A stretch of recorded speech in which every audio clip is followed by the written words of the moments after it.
৪ মে সোমবার বিকেলের মধ্যে দেশের ৮ জেলায় কালবৈশাখী, ঝড় ও বজ্রপাতের সতর্কতা দিয়েছে আবহাওয়া অধিদপ্তর। একই সঙ্গে ৬ বিভাগের কোথাও কোথাও ভারী থেকে ভারী বর্ষণের সম্ভাবনার কথাও জানানো হয়েছে। সতর্কবার্তায় বলা হয়েছে, রাঙ্গামাটি, চট্টগ্রাম, রাজবাড়ী, কুষ্টিয়া, ঝিনাইদহ, নড়াইল, গোপালগঞ্জ ও মাদারীপুর জেলার কিছু স্থানে বিকেল ৪টার মধ্যে ঝোড়ো হাওয়া সহ বজ্রবৃষ্টি হতে পারে। এ সময় সবাইকে নিরাপদ স্থানে থাকার পরামর্শ দিয়েছে আবহাওয়া অফিস।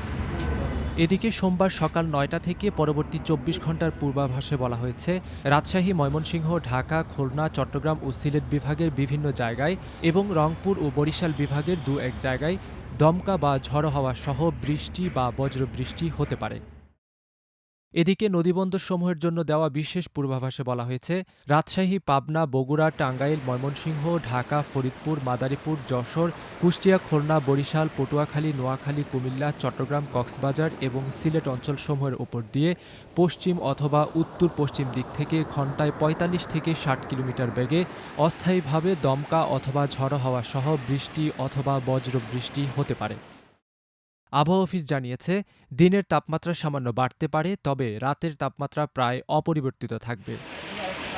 গত ২৪ ঘন্টায় দেশের সর্বোচ্চ বৃষ্টিপাত রেকর্ড করা হয়েছে হাতিয়ায় ১২৪ মিলিমিটার।